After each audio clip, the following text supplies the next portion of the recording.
biomechanics. In the clinic, I will look at subcranial spine at the same time as I look at the facets. Okay? I do this all. In the purposes of the class, I'm separating this out. But in the clinic, I do that. Okay? C1 moves the same direction as the head. If I nod forward like this, C1 goes forward. If I go this way, C1 goes backwards, generically, okay? If I rotate left, C1 rotates left, translates right, in order for my head to stay up, like this. Some people can't do that. They go like this, subcranially. They do this. If someone does that, it's cluing you in that something's not going on. There, something's going on. It's not moving right. Okay? If I side bend or subcranially tilt, not all the way through the neck, but subcranially side bend, in other words, if there's a dot on the wall, or I used to do this, I don't do this in the clinic anymore, but I would put my finger right there on someone's nose, and I would say, pretend there's a rod driven through your head, and I want you to, don't let your nose move off of that. So it's subcranially. And if they can't do that, they can't do that, they deviate, then there's something going on with C1, right? Because when you do this to the left, when you subcranially side bend to the left, C1 goes, translates left, rotates right. It has to rotate right. If it's not rotating right, then where does their head go? Their nose goes right off of it, right? That makes sense? So those are some of the biomechanics. You have this in the book, so you don't have to write it down and remember it, okay? It's in the book. With the postures that people sit in all day today, these days, all right? Pack minor, we got through all that stuff. Okay, they also come in with headaches. Okay, can you see which way is C1? Can C1 be restricted? Back, right? I will do this with my patients sometimes. I don't do it with every patient, but sometimes I want to drive home a point.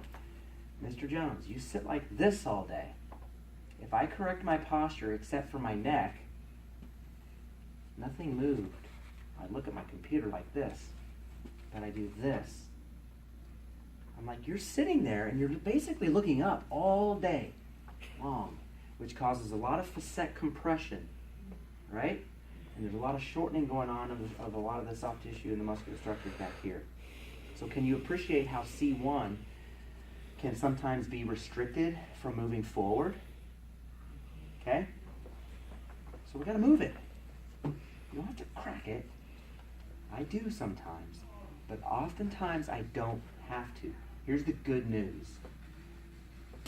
I've been manipulating a long time, but it's not the first thing I go to always in the neck, because I can clean a lot of it up with already what I've shown you. I will manipulate the thoracic spine a lot, every day, a lot, okay? Because there's really good evidence with just manipulating that for the neck, okay?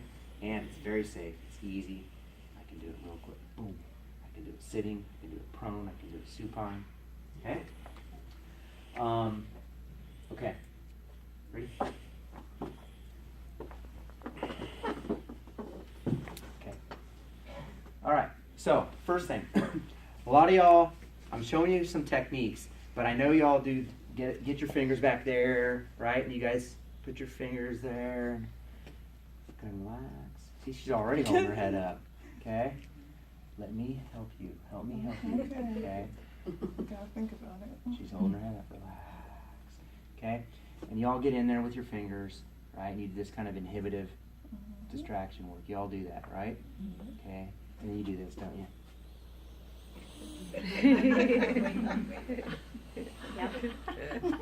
You know you do it. Don't lie.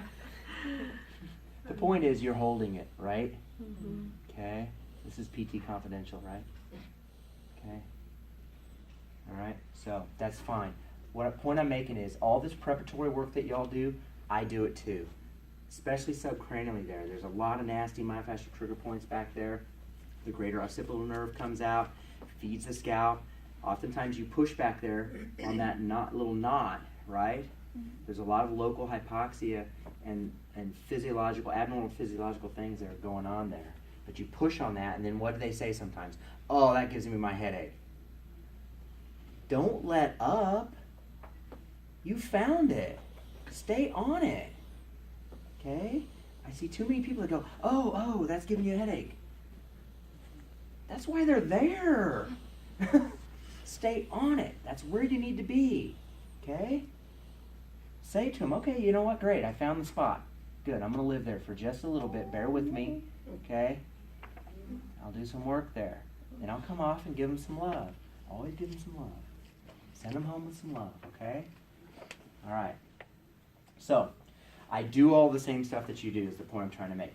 Now, to assess, there are a million ways to assess whether or not C1 is moving forward or backwards or translating this or that, okay? This isn't necessarily the class to do that, okay? And honestly, you don't necessarily need to do that to have an effective treatment. I will do it sometimes on some really bad chronic cases. I will isolate that stuff out. It sometimes helps me just a little bit with some of my delivery, my technique. But what I want you to do is you're going to grab their head like this, like a basketball, okay?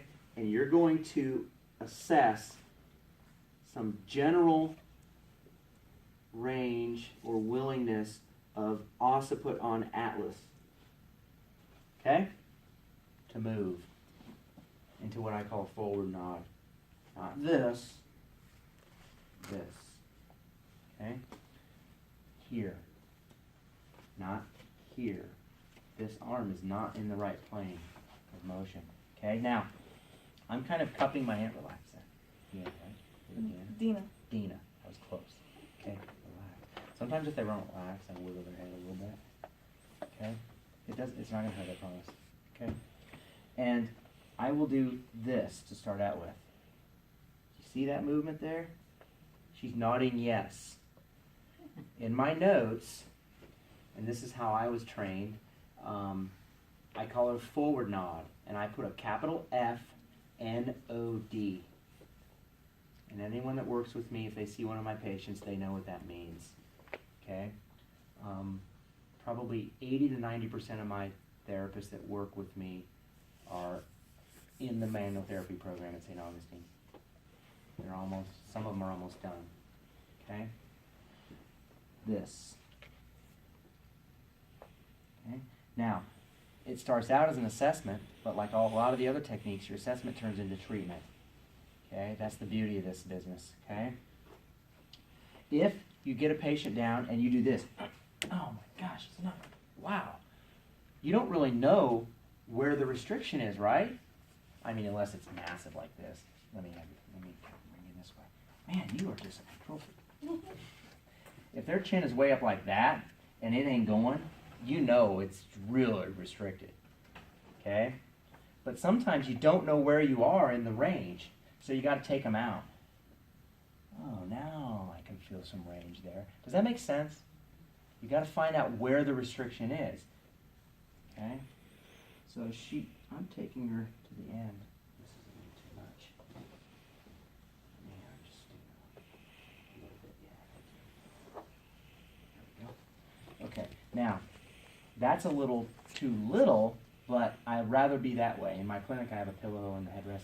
I'm going to cut my hand here just to bring her a little bit up. So I'm at the end. Remember, how do you know where end range is if you don't take them to the end? You don't. Okay?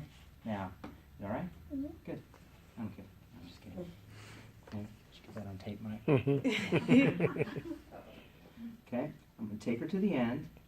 And that right there is a stretch. Now, if I want to do a little more, I'll do that. They all probably didn't see much, especially back there. But she felt it. Okay? Okay, Russ? You all right? Watch your head. Okay? I will end range, and then I will do that a little more.